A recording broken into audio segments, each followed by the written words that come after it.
Welcome to Fred Achando Analysis, ladies and gentlemen. As Kenyans look at the scorecard of William Ruto administration within 100 days, and they are giving him credit on some areas and giving him a D- in other areas, I want to look at something else. And this is the people who William Ruto had promised to revenge. Because when William Ruto took over the oath of office, there were several state officers who did not support his bid to become the president. And for a while, I thought that they would even look for another nation to live in. I thought this nation was going to be a very hotbed for them. And my focus is on Fred Matiagi, the son of Omogusi. This is one man who openly campaigned against William Samoei Ruto, and he supported Raila Amolo Odinga. And William Ruto had vowed that he was going to investigate all the state officers who engaged in politics. And I thought Fred Matiagi, among other people, was going to drink from the cup of wrath of William Ruto. But it seems that William Ruto has toned down, because I no longer hear any intentions to follow him or any other former state officer for that matter. What really changed 100 days into office, and there is no one who is being followed up and down? As we delve into this, ladies and gentlemen, if you're watching our channel for the first time, allow me to request you with the greatest humility to subscribe to our channel, click the notification bell, and like our videos. How did Fred Matiagi escape Ruto's wrath? How did he escape Ruto's trap? And I want to be very fast, ladies and gentlemen. I have just realized that one of the things that is shaping William Ruto's political movement and character is focus in the 2027 election. William Ruto has just realized that there were several regions that did not vote for him. And one of them is the Kisii Nation. The Kisii Nation largely voted for Raila Amolo Odinga. But William Ruto feels that this can be a very swing vote block. And realizing and noting that he will need the Kisii people in 2027, he decided to tone down on following up Matiagi. Just last week, William Ruto appointed the former Chief Justice David Maraga to head this commission that is going to look into the affairs of the police and the prison, in a bid that many experts thought that is to try and welcome the Kisii community by appointing an elder from that region, so that maybe when the time comes, he can send them back. He can send him back to go and talk to the Omogusi community. It was also a coded language to show them that he was now cultivating a reconciliatory tone, hataki tena vita. And because there is a video that I showed you the other time where the controversial lawyer Danstan Omari was complaining that Ruto was on a revenge mission because Fred Matiagi did not support him, and because David Maraga nullified the elections. So in his appointments to cabinet secretaries and principal secretaries, he blatantly blocked out the Kisii and Nyamira community. And after this, I realized that William Ruto stopped the political machinations against Fred Matiagi. 2027 is really shaping up William Samoei Ruto. And you will see some of his movements, even the people whom you thought that William Ruto would send to prison, those will become his friends. He already met Simba Arati, who is a very staunch supporter of Raila Odinga, in State House, and they discussed, I believe, 2027 elections. If you look at what he's doing to Machakos, where Kalonzo Musyoka is coming from, he's already with Wavinya Ndeti. Wavinya Ndeti has indicated several times that they are ready to work with the national government. The governors in Western, the same. William Ruto went on a tour in Western and they launched several key projects, including that airstrip. So he is really looking at 2027, and this is going to make him swallow humble pie.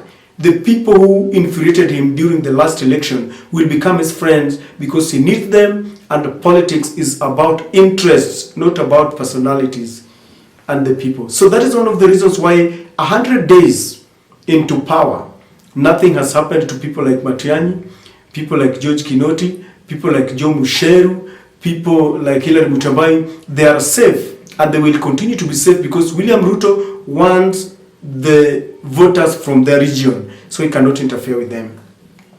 Number two, William Ruto just realized that the manner in which he is conducting his businesses is just one thing. Take, for example, the interior docket, a very, very sensitive docket. He just realized that while trying to focus so much in backbiting and following up Fred Matiagi, he actually needed him because he is the immediate cabinet secretary in that position. Kithure Kindiki recently revealed to the nation that Fred Matiagi calls him once in a while. And one of the things that he was saying is that Fred is asking him about some projects that he had started. There are several projects that I think Fred Matiagi had started in the police department because the police was under his docket. And he's really concerned that they should perpetuate them because they were for the good of the nation. And I believe this is the reason why Fred Matiagi, coming from Nyamira and was heading the interior docket,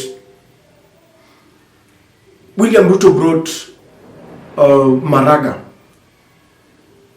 so that all the projects that Fred Matiagi wanted to perpetuate, William Ruto will pick them from there. And for Kithure Kindiki to say that he accepts phone calls from Okengo Matiagi, it tells you that William Ruto has allowed him. Because if William Ruto was against any kind of conversation between him and any some of these state officers, Kithure Kindiki would have not even tolerated a conversation between him and Matiagi. So he is slowly realizing that he needs to consult some of these former state officers because they know how things are run. I have mentioned this several, and I wish I should stop mentioning it, but I have to. The special service unit that was under the control of the former DCI, when it was abandoned, criminal gangs took over. And this is just but one of the things that William Ruto did hurriedly, but realized that in trying to show Kenyans that the former president and all those who are working with him is bad, people are suffering instead. So it seems that he instructed Kithure Kindiki to go and consult Fred Matiagi where he thinks that things are not going the right direction. You all know that Matiagi has been a very strong man. When he says something, he means it. And I think William Ruto just told Kithure Kindiki that this docket is very sensitive. In case you need some assistance, go and now contact the former cabinet secretary. So William Ruto is slowly coming to terms that he cannot run this government alone. He needs everyone's effort. If you look at the kind of handing over that was done, it was done in a manner that was full of suspicion. At one point, we have a government that is blaming everything on the previous administration. At the same time, you want them to hand over. So I have a feeling that they just handed over, but they did not go outside the box to explain to their successors what needs to be done. For example, in that docket, I believe Fred Matiagi did not tell Kithure Kindiki very many things that are supposed to be done.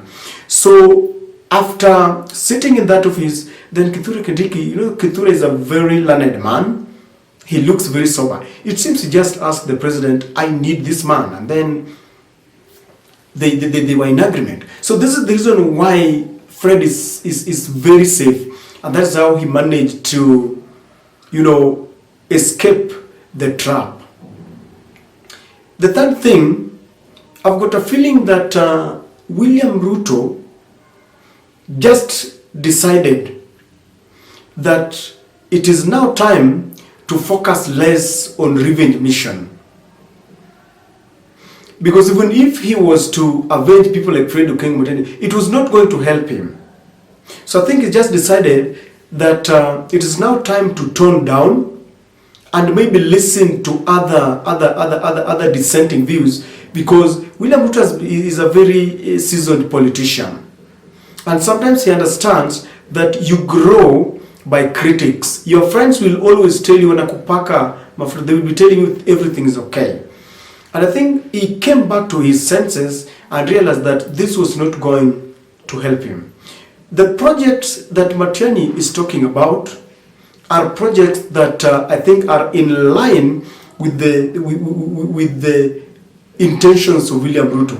So when he looked at them, maybe said, okay, if we can align some of the former projects and our projects, then so be it.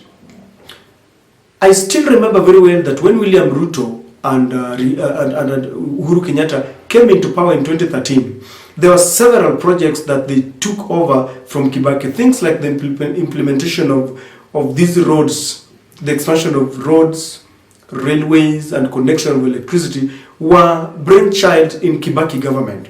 So when they came in, they implemented and even, made them better.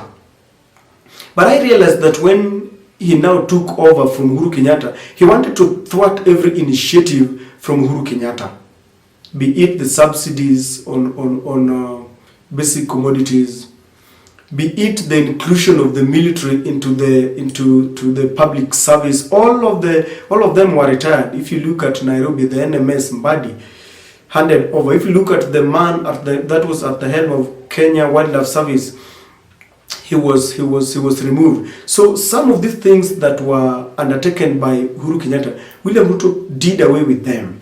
But it seems he is very slowly coming to terms with the fact that there must be a very amicable connection between the previous administration and the current administration. So instead of kicking away people like Matiagi, maybe he's now, calling them around to just show the way forward, because sometimes you just need to know how was this being done and how is it supposed to be done. Take for example because security is a very, very delicate docket, and one of the things that has remained a thorn in the flesh in the Ruto administration is the tribal fight between the bandits and locals, maybe in Pokot, in Baringo. It's something that every other successive cabinet secretary in the docket of interior in security has always talked tough. Ole Lenku did it,